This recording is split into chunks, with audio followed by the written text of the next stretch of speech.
देख रहे हैं ये जो है वो सर्किट डायग्राम है, ठीक है।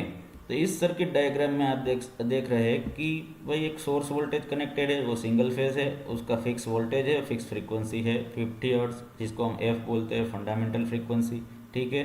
देखिए इसकी सर्किट जो है वो step up mid point cyclo converter जैसी ही है, सेम टू सेम। फ़र्क इतना है कि इसके ऑपरेशन में कौन से एससीआर को कैसे ऑपरेट करवाना है, कौन से सीक्वेंस में ऑपरेशन करवाना है, उसी हिसाब से हमें आउटपुट में अपनी फ्रीक्वेंसी इंक्रीज भी कर सकते हैं और डिक्रीज भी कर सकते हैं, यानी स्टेप अप ऑपरेशन भी कर सकते हैं और स्टेप डाउन ऑपरेशन भी कर सकते हैं। फिलहाल हमारा टॉपिक यहाँ स्टेप डाउन ऑपरेशन का है, तो हम स्टेप डाउन ऑपरेशन कैसे होता है वो देखेंगे, ठीक है। देखिए यहाँ पे आप सर्किट डायग्राम को पहले ऑब्जर्व कीजिए। यहाँ सेकेंडरी वाइंडिंग में सेंटर टैपिंग पॉइंट के दिया हुआ है, ठीक है, इसको हम मिड पॉइंट बोलेंगे, ठीक है, क्योंकि ऊपर भी इक्वल टर्न्स है, नीचे भी इक्वल टर्न्स, जैसे कि दोनों में जो वोल्टेज मिलता है वो सेम वैल्यू का मिलेगा, ठीक है। जैसे कि वी के और वी के दोनों का वैल्यू यानी मैग्नीट्यूड सेम रहेगा, ठीक है, लेकिन फ़र्क इतना है कि ये दोनों की पोलरिटी डिफरेंट होगी एट ए टाइम। जब वी के पॉजिटिव होगा तब वी के नेगेटिव होगा, ठीक है, और वाइस वर्सा। देखिए यहाँ पे लोड के ऊपर दो एससीआर एंटी पैरेलल में कनेक्टेड है और नीचे भी सेम दो एससीआर एंटी पैरेलल में कनेक्टेड है। ये single phase two single phase cyclo converter है, ठीक है। तो यहाँ पे देखिए ऊपर की जो लोड्स के ऊपर की तरफ जो P1N1 है उसमें से एक समय पे कोई एक ही कंडक्ट करेगा, सेम चीज़ नीचे भी, दोनों एससीआर कभी एक साथ कंडक्ट नहीं हो पाते, ठीक है। अभी देखिए कैसे इसका ऑपरेशन होगा। इसका ऑपरेशन हम कैसे आउटपुट में स्टेप डाउन फ्रीक्वेंसी कर सकते हैं वो मैं लॉजिक पहले समझा देता हूँ, बाद में इसका करंट कैसे फ्लो होता है, वेवफॉर्म कैसे ऑब्टेन करते हैं वो समझेंगे, ठीक है। अभी देखिए यहाँ पे आप देख सकते हैं ये सप्लाई वोल्टेज है, ये आउटपुट वोल्टेज है और ये भी आउटपुट वोल्टेज का ही वेवफॉर्म है, ठीक है। तो पहला जो है उसकी फ्रीक्वेंसी एफ है, यानी जो अपनी फंडामेंटल फ्रीक्वेंसी है एफ, ठीक है। दूसरा वेवफॉर्म है उसमें हमने फ्रीक्वेंसी को आधा किया है यानी f/2 किया है। तीसरा वेवफॉर्म है उसमें हमने फ्रीक्वेंसी को फोर्थ टाइम डाउन किया है यानी 1/f/4 किया है, ठीक है। तो इसमें देखिए एक लॉजिक समझिए कि हमारा जितना फ्रीक्वेंसी डाउन करवाना है उतने इनपुट एसी वेव हमें चाहिए, ठीक है। यहाँ पे f/2 करवाना है तो हमें 2 एसी वेव चाहिए पूरे के पूरे, ठीक है, यानी 0 से लेके 4π तक, वहाँ तक अपना ऑपरेशन बेसिकली एक्सप्लेन करना होगा, ठीक है। और तीसरे वेवफॉर्म में आप देखिए कि यहाँ पे f/4 है, यानी इसका मतलब हमें 4 एसी वेव चाहिए 0 से लेके 8π तक, ठीक है। तो ये 0 से लेके 8π तक हमारा आउटपुट वेव रहेगा, ठीक है। तब हम जाके हमारा आउटपुट जो एसी पावर है उसमें फ्रीक्वेंसी f/4 मिलेगी, ठीक है। तो यहाँ पे ध्यान दीजिए, दूसरा वेवफॉर्म में समझाता हूँ।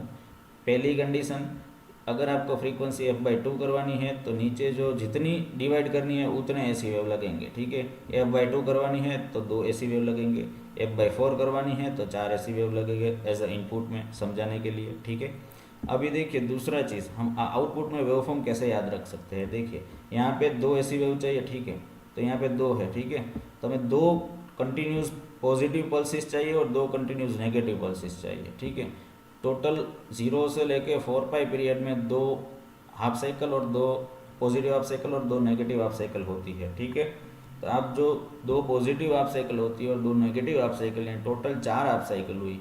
तो हमें आउटपुट में कैसे ऑब्टेन करना है, कंटिन्यूसली 2 पॉजिटिव पल्स और कंटिन्यूसली 2 नेगेटिव पल्सेस चाहिए, ठीक है। और दूसरी बात एक बता दूँ, पहले भी बताया है वीडियो में कि भाई यहाँ आउटपुट वोल्टेज का जो वेवफॉर्म होगा ना उसका शेप एग्जैक्टली आपके सोर्स के एनवेलोप की तरह ही होगा। एनवेलोप यानी सोर्स वोल्टेज का वेवफॉर्म होता है उसका बॉर्डर, ठीक है, उसका मैग्नीट्यूड, किसी भी टाइम पे कितना मैग्नीट्यूड है वो, ठीक है।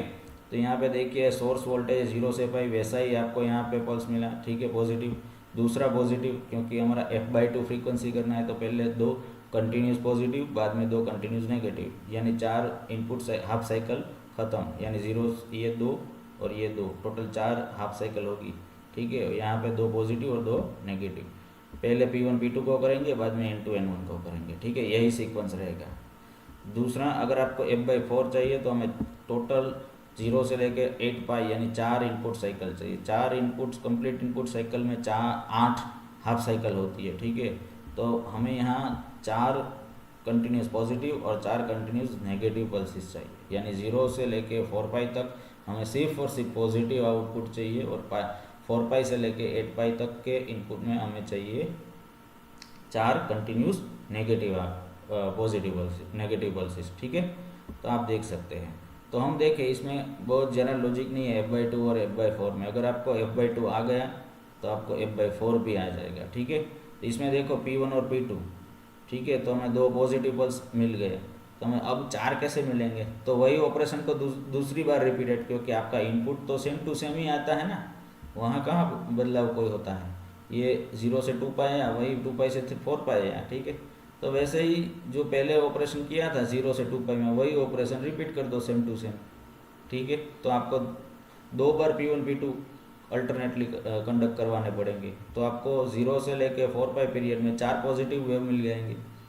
वैसे ही जो f/2 के लिए किया था कि भाई यहाँ 2 नेगेटिव मिले थे N2 N1, वही 2 को रिपीटेड करवा दो तो आपको 4 मिल जाएंगे नेगेटिव। ठीक है, सेम ऑपरेशन है, ये रजिस्टिव लोड का ऑपरेशन है। देखिए इस ऑपरेशन में हमारा आउटपुट वोल्टेज इनपुट जैसा ही मिलेगा, इसमें कोई कम नहीं मिलेगा, क्योंकि हमने SCR को 0 डिग्री पे फायरिंग दिया है। यहाँ पे हमने P1 कंडक्ट करवाया ω t = 0 पे, यहाँ पे कोई फायरिंग एंगल हमने दिया हुआ नहीं है। ठीक है, 0 डिग्री दिया है, इसीलिए 0 से पाई में ऑपरेट हो जाएगा। दूसरी एक बात, इस सर्किट की एक खासियत है, इसमें कोई एक्स्ट्रा कम्यूटेशन सर्किट जरूरी नहीं है फोर्स कम्यूटेशन की, क्योंकि यहाँ पे हमने कोई एक SCR को 0 से पाई पीरियड में कंडक्ट करवाते हैं टोटली। ठीक है, इसमें कोई फ्रैक्शनाइज नहीं किया हुआ है 0 से पाई पीरियड को। ठीक है, तो पाई पीरियड पे आपका वोल्टेज ऑटोमेटिकली 0 हो जाता है और बाद में रिवर्स होना शुरू करता है। तो आपका 2 चीज़ें महत्वपूर्ण है SCR के लिए,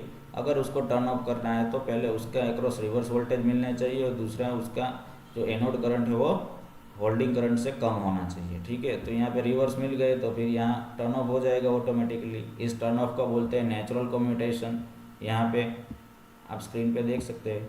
ठीक है, तो इसमें कोई एक्सटर्नल कम्यूटेशन सर्किट की ज़रूरत नहीं है, जिससे क्या होगा कि सर्किट की कॉस्टिंग है वो कम हो जाएगी।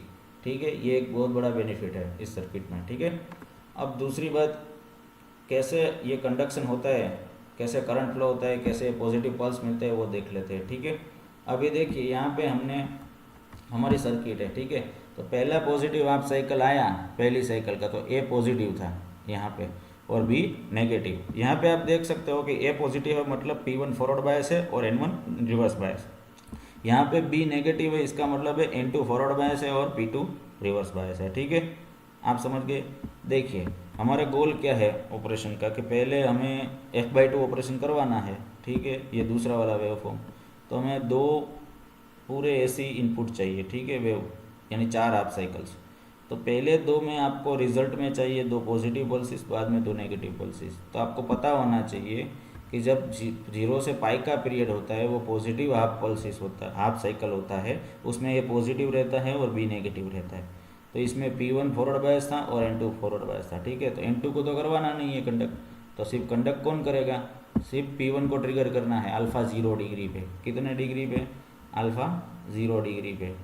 तो आप देखिए, तो करंट किस डायरेक्शन में फ्लो होगा, A से शुरू करेगा, P1 में से जाएगा। ठीक है, यहाँ से A पॉइंट से लेके देखो यहाँ पे करंट है लोड में से राइट टू लेफ्ट फ्लो हो रहा है, और राइट पोर्शन है वो पॉजिटिव टर्मिनल है और लेफ्ट पोर्शन है नेगेटिव टर्मिनल। तो आप देख सकते हैं कि आपका करंट है पॉजिटिव से नेगेटिव फ्लो हो रहा है लोड में, तो आपका आउटपुट वोल्टेज है वो कैसा मिलेगा, पॉजिटिव मिलेगा। ठीक है, आप देख सकते हैं, यहाँ पे येलो मार्किंग कर देता हूँ। ठीक है, ये आपका पॉजिटिव मिल गया। ओके, अब देखिए क्या होता है कि यहाँ पाई ω/t पाई पे क्या हो गया, नेचुरल कम्यूटेशन हो गया P1 का। किसका? P1 का नेचुरल कम्यूटेशन हो गया इसका, आप देख सकते हैं। ठीक है, अब क्या होगा, ये बंद हो गया, ये ऑलरेडी बंद था। ठीक है, अब देखिए इसका टर्मिनल बदल जाएगा, अब इसका हो जाएगा नेगेटिव और इसका हो जाएगा पॉजिटिव। ठीक है, तो अब आपका करंट किस डायरेक्शन में फ्लो होगा, तो चलो मैं दिखा देता हूँ। तो आपका करंट जो है देखिए ω/t पाई पे हम P2 को ही ट्रिगर करेंगे। क्यों? क्योंकि यहाँ रिवर्स वोल्टेज हो रहा है, तो आप देख सकते हैं यहाँ B पॉजिटिव हो गया, A नेगेटिव हो गया। ठीक है, तो आपका P2 फॉरवर्ड बायस है, N2 रिवर्स बायस हो गया। तो अब किसकी बारी है? P2 की। तो आपका P2 ट्रिगर करेंगे omega T is equal to 0 degree pi पे। तो यहाँ से करंट फ्लो, सॉरी, हाँ, यहाँ से करंट फ्लो होना शुरू करेगा, ठीक है। तो यहाँ देखिए, यहाँ से करंट अंदर एंटर कर रहा है लोड के पॉजिटिव टर्मिनल पे, बाद में यहाँ से बाहर निकलेगा। तो इसका मतलब है पॉजिटिव से नेगेटिव करंट फ्लो होगा। इस केस में आपका जो आउटपुट मिलेगा वो कैसा मिलेगा, आउटपुट वोल्टेज वो पॉजिटिव मिलेगा। आप देख सकते हैं यहाँ पे ये पॉजिटिव मिला, ठीक है। कैसा मिला, पॉजिटिव। अब जाते हैं 2 पाई पे। अब देखिए हमें 2 पल्स तो मिल गए पॉजिटिव, अब 2 नेगेटिव डेवलप करवाने हैं। अब क्या करेंगे, 2 पाई पे हम किसको ट्रिगर करेंगे, P2 बंद हो गया, ठीक है, नेचुरल कम्यूटेशन से। अब हम करवाएंगे N2 को ट्रिगर, क्यों, क्योंकि यहाँ पॉजिटिव पल्स आया, देखिए सेकंड हाफ साइकिल शुरू हो गई, तो यहाँ पे फिर से पॉजिटिव आया, ठीक है। तो अब कौन सी डायरेक्शन में करंट फ्लो होगा, भाई यहाँ पॉजिटिव आ गया, यहाँ नेगेटिव। अब देखिए P1 P2 का तो रोल खत्म हो गया, यहाँ P1 फॉरवर्ड बायस है, N1 रिवर्स बायस है, ठीक है। अब किसको ऑपरेट करवाना पड़ेगा पहले, देखिए यहाँ नेगेटिव है तो P2 रिवर्स बायस, अब इसको ही ऑपरेट करवाना पड़ेगा N2 को, ठीक है, तब जाके करंट फ्लो होगा, ठीक है, लोड में से। अब देखो N2 को ट्रिगर करते हैं, ठीक है, तो आपका करंट फ्लो होगा K से लेके ये लेफ्ट में से एंटर करेगा करंट, और यहाँ से बाहर निकल के ये N2 में एंटर करेगा, फिर लेके यहाँ, ये लूप खत्म, ठीक है। आपका करंट जो है लोड में नेगेटिव टर्मिनल से एंटर करता है और पॉजिटिव से बाहर निकलता है। इसका मतलब आपका जो आउटपुट वोल्टेज है वो नेगेटिव मिलेगा, क्या मिलेगा, नेगेटिव मिलेगा, ठीक है। करंट फॉरवर्ड डायरेक्शन में ही फ्लो हो रहा है, लेकिन लोड में हम मेजरमेंट कर रहे हैं ना आउटपुट, TSO लगा के, डिजिटल स्टोरेज ऑसिलोस्कोप के प्रोब्स लगा के, तो वेवफॉर्म हमें देखना है, तो यहाँ पे आपको मिलेंगे नेगेटिव, ठीक है। अब देखिए यहाँ पे क्या होगा, 3 पाई पे क्या होगा कि N2 का कॉम्यूटेशन हो जाएगा नेचुरली, ठीक है, N2 नेचुरली कॉम्यूटेट हो गया। तो आप यहाँ पे देखिए omega T is equal to 3 pi पे क्या होगा, नेचुरली कॉम्यूटेट। अब देखिए यहाँ A नेगेटिव हो गया, B पॉजिटिव हो गया, ठीक है। अब देखिए करंट कौन सी डायरेक्शन में फ्लो होगा, यहाँ से K से फ्लो होगा, यहाँ लोड में नेगेटिव से एंटर करेगा, यहाँ से बाहर निकलेगा और N1 में जाएगा, और N1 से लेके यहाँ पे फ्लो होगा, ये लूप बनेगी। तो यहाँ पे भी आप देख सकते हैं कि आपका लोड है, वहाँ पे जो लोड करंट फ्लो हो रहा है वो नेगेटिव टर्मिनल से एंटर करता है, पॉजिटिव से बाहर निकलता है, यानी इसमें भी आपका जो लोड वोल्टेज है वो रिवर्स मिलेगा। यहाँ पे देखिए F/2 ऑपरेशन खत्म हो गया, यहाँ पे हमने 2 पॉजिटिव कंटिन्यूसली ऑब्टेन किए, 2 नेगेटिव पल्सेस हमें ऑब्टेन किया आउटपुट में। यहाँ पे आपकी आउटपुट फ्रीक्वेंसी हो गई F/2, ठीक है, और आउटपुट वोल्टेज आपके इनपुट के जैसा ही है, ठीक है, वो कम नहीं हुआ क्योंकि हमने triggering pulses alpha is equal to 0 degree दिया हुआ है, ठीक है। अगर आपको फ्रीक्वेंसी F/4 करवाना है तो यही फंडामेंटल को यूज़ करके जो हमने अभी पढ़ा है वो रिपीट करना है 2 बार, यानी P1 P2 को अल्टरनेटली 2 बार ऑपरेट करवाना है, ठीक है, क्योंकि हमें 4 पॉजिटिव चाहिए कंटिन्यूस, 4 नेगेटिव चाहिए, ठीक है। तो इस प्रकार से आप रजिस्टिव लोड के लिए कर सकते हो। आपका आउटपुट वोल्टेज है वैसा ही आउटपुट करंट मिलेगा, ठीक है, इन फेज में, क्योंकि रजिस्टिव लोड है। चलो अब देखते हैं और एक आगे पॉइंट इसमें। अगर आप यहाँ देखिए फायरिंग एंगल दिए हमने, तो कैसे फॉलो करेंगे, ये आपको एक आर लोड रजिस्टिव लोड के लिए ही फायरिंग एंगल दिया हुआ है।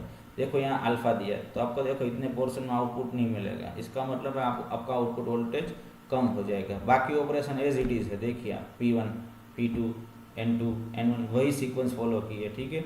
यहाँ फ्रीक्वेंसी F/2 है, कितनी है, F/2, क्योंकि 2 पॉजिटिव 2 नेगेटिव है, ठीक है। यहाँ अल्फा दिया हुआ है, इतने वोल्टेज यहाँ पे आउटपुट वोल्टेज नहीं मिल रहा है, इसका मतलब आउटपुट वोल्टेज कम हो रहा है, ठीक है। फ्रीक्वेंसी तो उतनी है F/2 मिलेगी, तो ये रजिस्टिव ऑपरेशन है, ठीक है। ये करंट दोनों इन फेज में ही होगा, रजिस्टिव लोड। अब देखो लोड इंडक्टिव हुए, अपने पास RL लोड है, ठीक है, कनेक्टेड इसी साइक्लो कन्वर्टर में, तो कैसे करंट मिलेगा आपका। देखिए 2 प्रकार के ऑपरेशन होते हैं जब आप RL लोड कनेक्ट करते हो ना, इंडक्टिव लोड, तब कौन कौन से होते हैं। तो क्या आपका आउटपुट करंट डिसकंटिन्यूस भी मिल सकता है और कंटिन्यूस भी मिल सकता है। आप देखिए इसको बोलते हैं डिसकंटिन्यूस, ठीक है, डिसकंटिन्यूस, और इसको बोलते हैं कंटिन्यूस, ठीक है, आप देख सकते हैं, तो आप देखिए डिसकंटिन्यूस और कंटिन्यूस कैसे आइडेंटिफाई करें कि हमें कौन सा करंट मिलेगा आरएल लोड यूज़ करने पे। तो दो कंडीशन है, अगर आपका फायरिंग एंगल आप बहुत ही कम देते हो, ठीक है, और दूसरा कंडीशन है कि अगर आपका इंडक्टर पार्ट है जो आरएल लोड में उसका वैल्यू बहुत ही कम है, ठीक है, तो आपको डिसकंटिन्यूस लोड करंट मिलेंगे, ठीक है। और अगर आपका प्रॉपर डिज़ाइन लोड आपने लगाया हुआ है, ठीक है, तो आपको आउटपुट करंट कंटिन्यूस मिलेगा, ठीक है। अभी देखिए डिसकंटिन्यूस कैसे मिलता है, जहाँ पे आपका आउटपुट करंट ज़ीरो हो कुछ समय के लिए, ठीक है, तो उसको बोलेंगे डिसकंटिन्यूटी, ठीक है। तो आउटपुट करंट में आप इस वेवफॉर्म में यहाँ पे देख सकते हो कि यहाँ पे बीटा पॉइंट पे आपका करंट ज़ीरो हुआ कुछ समय तक, बाद में फिर से फ्लो हुआ, ठीक है, तो इसको बोलेंगे डिसकंटिन्यूटी। अब देखिए यहाँ पे कोई डिसकंटिन्यूटी नहीं है, ये करंट का वेवफॉर्म है तीसरा। यहाँ पे करंट कहीं भी ज़ीरो होने के बाद कुछ समय तक बंद नहीं रहता है, डिसकंटिन्यूस नहीं होता है, अब ज़ीरो होने के बाद तुरंत, ठीक है, तो ये कंटिन्यूस वेव है। और आउटपुट में एक खासियत है, अगर आपने प्रॉपरली डिज़ाइन लोड लगाया हुआ है, ठीक है, सिमेट्रिकल लोड है आपका, ठीक है, तो आपका कंटिन्यूस आउटपुट करंट मिलेगा। उसमें एक बहुत बड़ा बेनिफिट है साइक्लो कन्वर्टर में कि आपका जो आउटपुट करंट मिलेगा वो ज़्यादा मिलेगा, जिसके आप जो मैंने पहले लेक्चर में आपको पढ़ाया हुआ था बेसिक्स ऑफ साइक्लो कन्वर्टर में कि भाई आप कहाँ पे यूज़ कर सकते हो, जहाँ पे लोड करंट की रिक्वायरमेंट बहुत ज़्यादा होती है स्टार्टिंग में हैवी लोड को ऑपरेट करवाने के लिए, ठीक है, तो वहाँ पे हम इसको यूज़ कर सकते हैं। आउटपुट करंट ज़्यादा मिलना यानी उसको प्रॉपर ऑपरेट करवाना होता है लोड को, ठीक है। तो देखिए इसमें कैसे ऑपरेट होता है, मैं यहाँ पे आपको एक्सप्लेन करवाता हूँ। देखिए यहाँ पे अल्फ़ा पे ट्रिगर दिया, ठीक है, सीक्वेंस वही रहेगा जो हमारा SCR कंडक्ट होना है, उसमें अब आगे नहीं जाते हैं। इसका sequence P1 P2 N2 N1 ही रहेगा, ठीक है। F/2 इसमें फ्रीक्वेंसी मिलेगी आपको। देखिए ऑपरेट कैसे होता है, फायरिंग एंगल अल्फ़ा दिया, देखिए यहाँ पाई पे तो कम्यूटेशन हो जाना चाहिए पी का, लेकिन प्रॉपरली होता नहीं, क्यों? क्योंकि इंडक्टिव लोड है, इंडक्टर चार्ज करेगा यहाँ तक, ठीक है। अब दूसरे SCR को अगर शुरू करना है तो आपका इंडक्टर के पास जीरो चार्ज होना चाहिए, क्या होना चाहिए? जीरो चार्ज, ये कंडीशन है, ठीक है। अब यहाँ इस omega T is equal to pi period तो का आपका इंडक्टर चार्ज हुआ, ठीक है, उसमें चार्जिंग आया। अब दूसरा SCR कैसे कर सकते हैं? तुरंत ही, ठीक है। तो अगर आपका इंडक्टर की साइज़ कम है तो उसको यहाँ बहुत ही कम चार्ज डोमिनेंट होगा, ठीक है, आप देख सकते हैं। तो यहाँ पाई से लेकर बीटा पॉइंट, ये पॉइंट है बीटा पॉइंट, वहाँ तक आपका इंडक्टर डिस्चार्ज कर जाएगा, ठीक है, इंडक्टर वो होता रहेगा। तो यहाँ से आपका करंट पूरा ज़ीरो हो जाएगा, देखिए आप बीटा पॉइंट पे, ठीक है। और इसमें एक कंडीशन और भी ऐड करूँगा कि जो आपका फायरिंग एंगल होगा P2 के लिए, नेक्स्ट SCR के लिए, वो हमेशा बीटा से ज़्यादा रखना पड़ेगा, वरना आउटपुट प्रॉपर मिलेगा नहीं, प्रॉपरली टोटली डिस्टॉर्टेड मिलेगा, ठीक है, क्योंकि शॉर्ट सर्किट हो सकता है। तो इसीलिए आपका अल्फ़ा जो फायरिंग एंगल है P2 के लिए, वो आपको बीटा एंगल से ज़्यादा ही चूज़ करना पड़ेगा, ठीक है। यहाँ पे आपका देखिए रिवर्स वोल्टेज ख़त्म हो गया, तो यहाँ पे आपका करंट भी ज़ीरो हो गया। अब देखिए इस पॉइंट पर कोई करंट भी नहीं फ्लो हो रहा है, कोई वोल्टेज भी नहीं मिल रहा है, ठीक है, तो इस पॉइंट तक आपका करंट ज़ीरो है, यानी यहाँ डिसकंटिन्यूटी हुई, ठीक है। अब टू पाइप, ये पाइप प्लस अल्फ़ा है, तो पाइप प्लस अल्फ़ा पे आपने P2 को ट्रिगर कर दिया, वो भी सेम ऑपरेशन करेगा भाई। 2 पाई में क्या होगा कि उसका वोल्टेज, इंडक्टर चार्ज हुआ था, ठीक है, तो यहाँ पे क्या होगा, जो वोल्टेज होगा वो जो अपने ऑब्जर्व वेवफॉर्म ऑब्जर्व करने के लिए DSO लगाया हुआ है, डिजिटल स्टोरेज ऑसिलोस्कोप, उसमें वेवफॉर्म में दिखाएगा कि भाई इंडक्टर के वोल्टेज अवेलेबल है, सोर्स के वोल्टेज अवेलेबल नहीं है इस पीरियड में, ठीक है। तो यहाँ तक आप इस पीरियड के बाद आपका करंट ज़ीरो हो जाता है। यहाँ देखिए इंडक्टर का करंट ज़ीरो हो गया, यहाँ पे दिखा रहा है, ठीक है। तो इंडक्टर का पूरा करंट किस में जाएगा? रजिस्टर में, ठीक है। तो इस पॉइंट के बाद फिर से वही ऑपरेशन, N2 को ट्रिगर किया, बाद में N1 को ट्रिगर किया, वही चीज़ सेम टू सेम फंडामेंटल, ठीक है, समझ में आया। तो ये एक आपको खास ध्यान रखना है डिसकंटिन्यूस लोड करंट के बारे में। अब कंटिन्यूस लोड करंट देखते हैं। इसमें क्या होता है, इंडक्टर प्रॉपरली लोड अपना डिजाइन होता है, ठीक है, वो प्रॉपर, इसमें कोई टोटल डिस्चार्ज नहीं हो जाता है तुरंत ही, ठीक है। तो अल्फ़ा से लेके पाई तक क्या होता है, आपका इंडक्टर फुल्ली चार्ज हुआ, ठीक है। अब वो पाई से लेके अल्फ़ा तक क्या हुआ कि आपका इंडक्टर में जो रिवर्स वोल्टेज थे वहाँ तक आपका करंट पीक मिला, ठीक है। पॉइंट यहाँ तक, ये आप देख सकते हैं omega T is equal to pi period बोलते हैं इसको। यहाँ तक आपका वोल्टेज जीरो हो गया, वहाँ आपका current maximum, voltage zero current maximum, ये आपको पता है, ठीक है।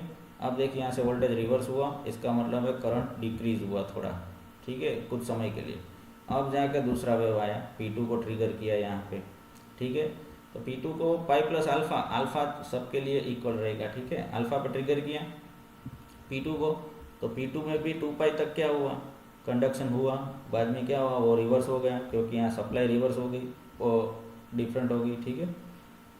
यहाँ पे इस पीरियड तक 2 पाई प्लस अल्फा तक क्या हुआ, तो भाई आपका वोल्टेज रिवर्स मिला, जैसे यहाँ पे मिलता है, ठीक है, वैसा ही वोल्टेज यहाँ पे रिवर्स मिला यहाँ तक। और उस वक्त क्या हुआ, आपका करंट रिड्यूस हुआ जैसे पहले हुआ था, ठीक है, ऐसे। तो ये जो दो कंसेक्यूटिव साइकिल्स है, ठीक है, वहाँ पे करंट का एडिशन होता है। आप देखिए यहाँ पे करंट ज़ीरो नहीं होता, इसमें करंट ज़ीरो हो जाता है, यहाँ देख सकते हैं आप, ठीक है। इसमें करंट ज़ीरो नहीं होगा, इसमें करंट यहाँ से फिर ऐड होना शुरू करेगा, क्योंकि नेक्स्ट SCR का परफॉर्मेंस इसमें ऐड होगा, ठीक है, करंट का। तो यानी ये करंट एडिशन हो गया, ठीक है। ये फ्रीक्वेंसी कम की तो करंट भी ज़्यादा मिला, ठीक है। और फ्रीक्वेंसी कम करते हैं F/4, तो हमें यहाँ 4 ऐसे पल्स प्रोड्यूस होंगे, तो ये 4 बार ऐड करेगा ना, तो इसका टोटल करंट जो होना चाहिए वो इंक्रीज होता जाएगा। आप समझ सकते हो ना, जितना फ्रीक्वेंसी कम करोगे करंट इंक्रीज करता जाएगा, ठीक है, कंटिन्यूस लोड करंट, ठीक है। तो आप देख सकते हैं ये 2 बार पल्स ही सेट किए, क्योंकि हमारा F/2 ऑपरेशन है, फ्रीक्वेंसी को 50 में से 25 करना है हर्ट्ज। तो ये 2 पल्सिस में 2 बार ऐड हुआ, एक बार एडिशनल हुआ, तो करंट इतना बढ़ा पहले से, ठीक है। 4 बार होता तो 4 बार बढ़ता। सेम इसका ही ऑपरेशन यहाँ रिवर्स में आता है, सेम चीज़ N2 N1 के लिए ऑपरेशन का सीक्वेंस, करंट फ्लो, वो सब मैंने आगे अभी समझा दिया है, ठीक है। तो ये आप देख सकते हैं कि करंट का एडिशन हो रहा है, इसका बेनिफिट आपको लोड में मिलेगा। जैसे कि मैंने basics of cyclo converter lecture लिया था, उसमें मैंने समझाया था कैसे लोड ऑपरेट होता है, कहाँ साइक्लो कन्वर्टर का क्या एप्लीकेशन है, ठीक है। तो वो वीडियो अगर आपने नहीं देखा है तो प्लीज़ देख लीजिए, वहाँ पे इसका ब्रीफ में डिस्क्रिप्शन मैंने समझाया हुआ है। Thank you. अगर आपको मेरा ये वीडियो अच्छा लगे तो प्लीज़ लाइक कीजिए और शेयर कीजिए। Thank you.